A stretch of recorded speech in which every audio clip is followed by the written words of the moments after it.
मेरा सबसे यही बोलना है, भाई यहाँ अपन आए पेट भरने को, तो मस्ती माज मत करो। अगर माज करोगे ना, तुम्हारे बाल बच्चे वहाँ भूखे मरेंगे।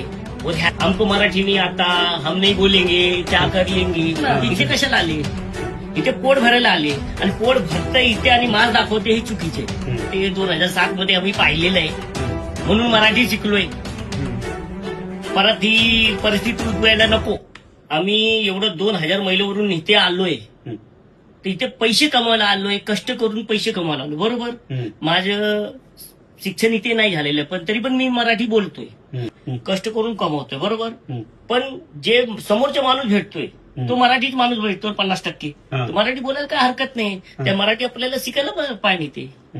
जे आता आंदोलनाविषयी तुमचं काय म्हणणं आहे? नाही, ते चुकीचे। काय 4-5 घुरटे आहे, त्यांच्या बोलण्याची जी पद्धत, उद्धटपणा म्हणतो ना आपण, त्याची जो बोलण्याची पद्धत आहे ती चुकीची आहे। हमको मराठी नहीं आता, हम नहीं बोलेंगे, क्या कर लेंगे, हे चुकीचे। त्याच्यावर काय तुम्ही एक मिनिट ऐका, तुम्हाला जर एवढं माज आहे, याला माज म्हणतो आपण, बरोबर। तुम्हाला एवढं आहे ना, देवाने दिलं ना, तुम्ही तुमच्या गावाकडे राहा ना, तिथेच करा, खा ना। इथे कशाला आले? इथे पोट भरायला आले, आणि पोट भरतं इथे आणि माज दाखवते हे चुकीचे।